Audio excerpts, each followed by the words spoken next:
नमस्कार भैया, भोजपुरी समाचार में आप सब लोग के स्वागत बा।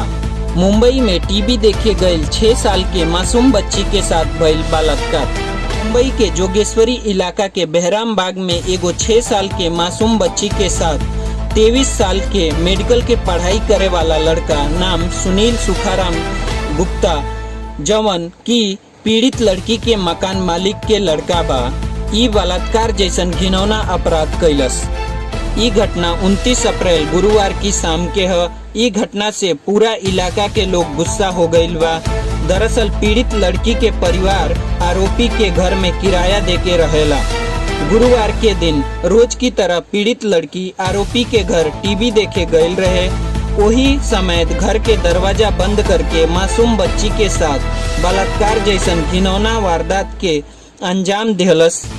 कुछ देर बाद लड़की रोवत अपनी घरे आके अपनी माई के पूरा घटना बता देलस। एक घटना के बाद पीड़ित लड़की के परिवार वाला ओसीवारा पुलिस स्टेशन में शिकायत दर्ज करौले। ओकरी बाद ओसीवारा पुलिस स्टेशन मामला दर्ज करके आरोपी सुनील सुखाराम गुप्ता के गिरफ्तार कर लेले। पुलिस स्टेशन गई, पुलिस स्टेशन के अंदर देखा वो लड़के को अंदर पुलिस ने मार के उसके कपड़े निकाल के नंगा करके उसको खड़ा किया और बाद में हम लोग ने बोला कि हम लोग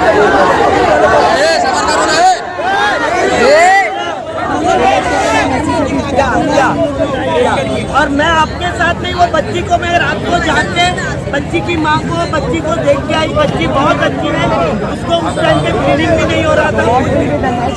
अभी नेक्स्ट स्टेप आपको मैं बताती हूँ, पुलिस ने जो नेसेसरी स्टेप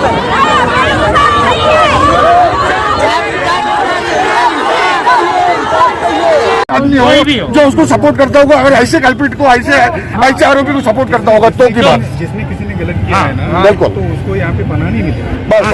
हम पंकज नाथ तिवारी, अबे फिलहाल इतना ही। यही प्रकार के और ताजा तरीन खबर खातिर भैया भोजपुरी समाचार के लाइक, शेयर और सब्सक्राइब करें। धन्यवाद।